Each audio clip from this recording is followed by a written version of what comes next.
Vous aviez beaucoup de choses à dire sur le dernier épisode de Pète la Balloune, fait que je vais lire les commentaires qui me concernent le plus et je vais réagir. Fait que c'est Pète la Balloune React, I guess.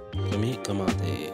Joe Panic dit « La face de Jude vaut des millions. » Merci. I wish. Je suis encore pauvre, donc. Je vis encore à Hochelag dans un 3,5 qui a pas de porte. Mais en tout cas, Lil Christ Mog dit « Qui vote pour que les Canadiens parlent une autre langue différente, mais pas le français? J'en peux plus. » Ça, c'est un commentaire qui revient souvent en général sur mes réseaux sociaux. Le fait qu'on mélange les langues, notre accent, etc., etc. Je vous dis, moi, j'ai une écœurantite profonde sur l'élitisme de la langue, comme si les Noirs n'ont pas le droit de parler joual. L'accent, pour de vrai, c'est une représentation auditive, mais géographique. Vous, les Français, vous parlez d'une certaine manière. Les Québécois parlent d'une certaine manière. C'est normal que quelqu'un qui habite au Québec parle comme un Québécois.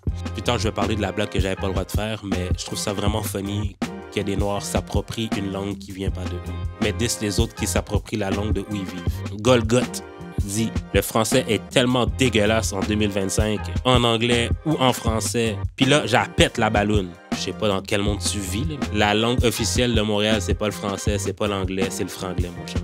Habitue-toi. Je suis pas mal certain que c'est depuis 85 qu'on parle de même et même avant. C'est une richesse culturelle, le franglais. Je suis persuadé que quand c'est une influenceuse populaire blanche de Montréal qui parle franglais, ça vous dérange pas. Enfin, foutez-nous la paix, OK? Fait que oui, on va continuer à parler joual. Oui, on va continuer à parler franglais à Montréal parce que that's how we talk, OK? Fait que fermez votre bec. Olympe Quenum dit « Cet épisode, à part les deux premiers mecs, les autres, je me suis demandé si c'était un concours qui est le plus drogué dans Montréal.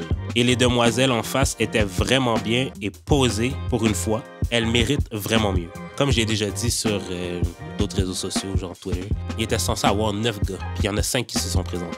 Si les 9 gars étaient venus, sûrement pas le même discours par rapport au sérieux des gens. Mais je vous comprends, j'ai la même frustration.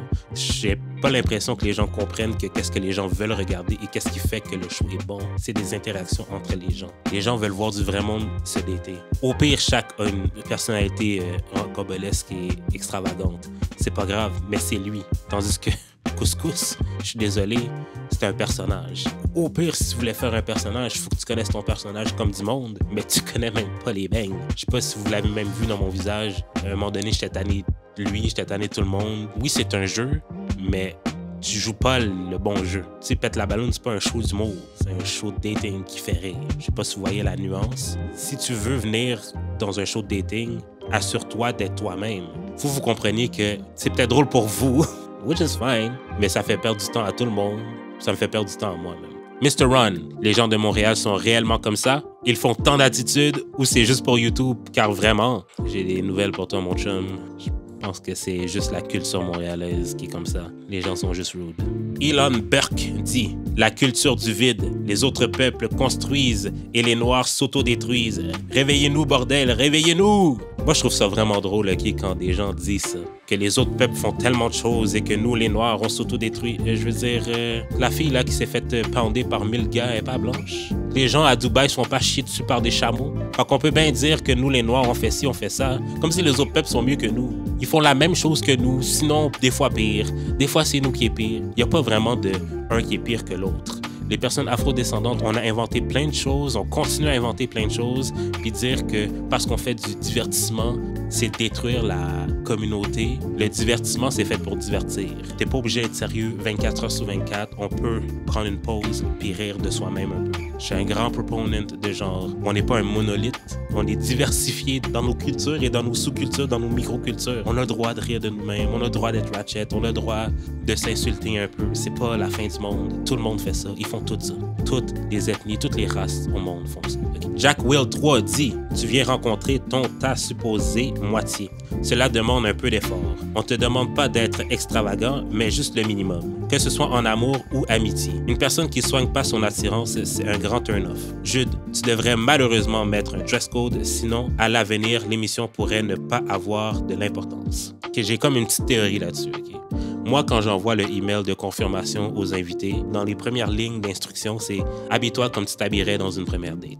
Ça veut dire quoi? Libre interprétation pour de vrai. C'est pour ça que la demoiselle est arrivée en maillot de bain, parce qu'elle, sa première date, c'était au Super Aqua Club. Ça, c'est pas grave parce que c'est sa personnalité.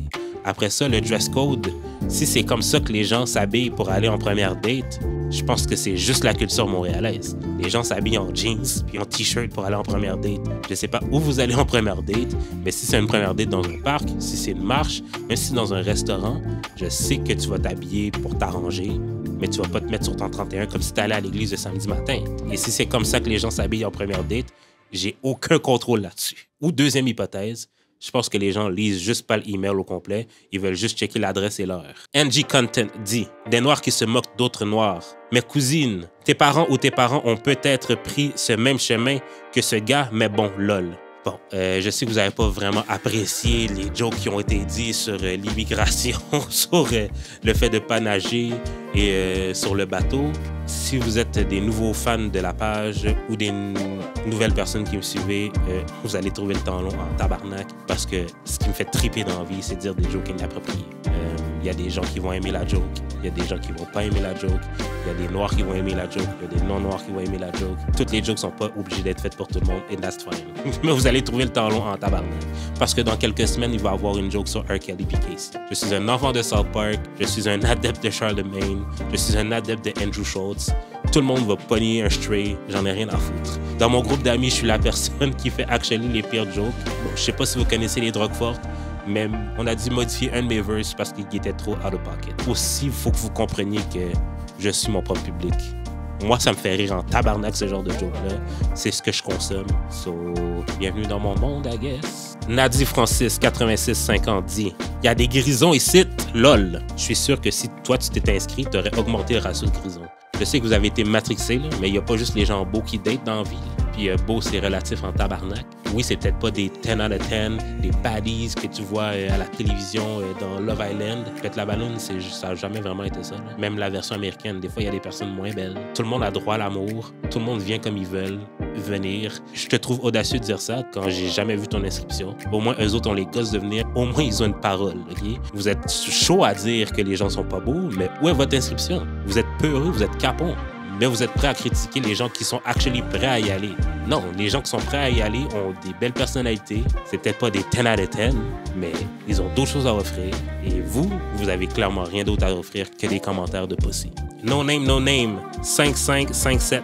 What the fuck? Du n'importe quoi. C'est quoi ces femmelettes graves, bro?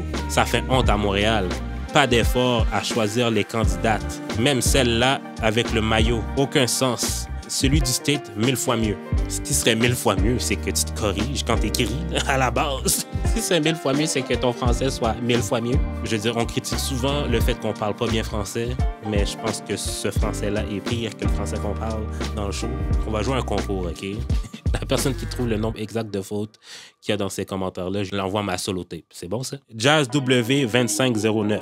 Il faut filtrer les gens qui se présentent à l'émission, malgré les no-shows. Clairement qu'ils n'auraient pas trouvé de match, là. Filtrer les gens, c'est un peu compliqué, parce que je pense que vous pensez que je reçois 1001 inscriptions. J'en reçois quand même un nombre assez limité. Puis même si pour cette édition-ci, on avait overbook, il y a 5 gars sur 9 qui se sont présentés. Puis même là, il n'y avait pas toutes les filles. Et je pense qu'il y avait 1 ou 2 filles qui ne se sont pas présentées, non. J'ai même un système de couleurs de « oui, je suis vraiment down » à « peut-être » à « pas pantoute ». Puis la majorité du temps, je suis obligé d'aller dans mon « peut-être » et même des fois dans mon « pas pantoute ». Fait que c'est vraiment difficile de genre être ultra picky quand tu sais pas combien de gens vont vraiment se présenter. Tu prends un guest, tu prends un gamble. À chaque fois que tu fais ce genre d'émission-là, il n'y a pas vraiment de moyen de savoir si les gens que tu as invités vont vraiment se présenter. La dernière fois, on a contacté les gens minimum 3 fois, puis il y a quand même eu des no-shows, malgré les confirmations. Téléphonique, email. Après ça, je ne vais pas aller les chercher dans leur lit et leur dire de s'en venir. C'est physiquement impossible et c'est aussi illégal. J'aimerais faire un meilleur filtrage, mais à la fin de la journée, je prends les gens qui s'inscrivent. S'il y avait plus de gens sérieux qui s'inscrivaient, puis si les gens qui s'inscrivaient vraiment se présentaient vraiment quand ils sont choisis, on n'aurait pas cette discussion-là. Mais c'est pas ma faute si les gens se présentent. Pan American dit 2 hommes en overall, 3 petits points. Vous trouviez pas mon fit nice? Aussi, ratez mon fit que j'avais pendant Pète la ballonne. Vous voyez que j'essaie des choses à chaque épisode. Sur 10, comment vous ratez mon fit? Jack Blas Baramba dit réessayer avec des hommes gays. Il aura sa chance. Peut-être que toi aussi, tu aurais ta chance avec des hommes gays. On sait pas. Inscris-toi. BMKK dit le gars a toujours l'air sale, bro. Ça coûte 20$ faire une chasse. Je fais donc un effort. Je sais pas où tu penses que les chasses coûtent 20$ en 2025. Sinon, on voit le plug parce que pour de vrai, moi, une chasse, ça me coûte 60$. Puis c'est drôle parce que j'avais fait ma chasse 3 jours avant. C'est peut-être juste parce que ma barbe est juste grainy de nature. Il n'y a rien à faire avec ma barbe. Elle va être patchy, elle va être grainy. It is what it is. Écoute, il y a des gens qui aiment ça. I am Kissimula dit For real, j'ai tellement ri, man. C'était bon cette émission-là. Faut que t'en refasses d'autres. Malheureusement, je pense pas en refaire d'autres. En tout cas, pas ce type-là. Parce que justement, les gens sont pas sérieux quand ils s'inscrivent. Le casting, c'est super difficile. Ça a été le talon d'Achille depuis le début. Malgré les lumières, malgré les caméras, malgré les angles, etc., etc. Je pense que la production du show est rodée. Je pense qu'on a quand même trouvé une formule qui fonctionne bien au niveau technique. Mais là, le casting depuis épisode 1 jusqu'à aujourd'hui, c'est l'affaire la plus compliquée ever. Comme j'ai dit, les gens se présentent pas. Même malgré les incentives, je peux pas payer les gens. Idéalement, ce serait 25 personnes à payer. J'ai pas cet argent-là. OD donne un montant minimum par semaine. Vous ferez vos recherches. C'est vraiment pas beaucoup pour le nombre d'heures qui sont filmées. Moi qui les demande d'être là pour maximum 4 heures, je leur donne de la bouffe, je leur donne de l'alcool. Selon le sponsor, je leur donne des petits cadeaux. Si ça te fait pas venir dans un show où tu vas avoir de la visibilité, où on va te reconnaître partout où tu passes à Montréal, il y a plein de témoignages, plein de gens qui disent que ça leur arrive. Si ça, c'est pas assez pour que toi, tu viennes, c'est pas non plus un contrat de présence que tu sais très bien que personne va enforce. Personne va aller en cours avec 25 personnes qui se présentent pas. C'est juste bien difficile. J'ai pas encore trouvé la formule pour le casting pour que ce soit reliable. Fait que pour l'instant, je mets le projet en ice. J'ai d'autres idées de concepts qui vont peut-être plus fonctionner au niveau casting, mais pour Pète la Balloune, je pense que c'est la fin. Adventure Hiking and Explore 440 dit « Wow, wow, wow! Je ne sais pas quoi dire. Pop de Balloon Montréal, vraiment, les invités sont des niaiseurs. Pourquoi vous ne voulez pas aider Montréal à avoir une meilleure image? Comment quelqu'un peut s'habiller en mode piscine, genre Dress to Impress First Date? C'est quoi ça? Si vous voulez pas que le présentateur a du succès, ne venez pas, c'est tout. Pop de Balloon Montréal est le pire pop de Balloon que je vois à date. Quelle image mondiale que vous montrez de Montréal, guys? Anyways. Guys, je pense que vous devez juste accepter que c'est Montréal. De Luna 2031 dit « Déjà, bravo à Jude d'essayer de donner à Montréal du divertissement. You're doing great. Keep it up. Merci. Merci, j'essaye. Mais les candidats, là, faites un effort côté vestimentaire et apparence pour l'amour du ciel. It's not a trip to the dépanneur. Puis la fille et sa piscine, là, 3 petits points. Premier gars, it's giving. Je me cherche une ethnicité, identité. Pourquoi le fake accent? Be yourself. Damn. Monsieur Acide, pourquoi t'es venu au show? Sapti qui regarde le show. Hamza, pourquoi ce fake personnage? Le dernier candidat, Monsieur Pour de vrai. C'était difficile. Still bravo Jude, cause I was entertained. Ouais, je pense que t'as pas mal résumé le ressenti de tout le monde, le mien included.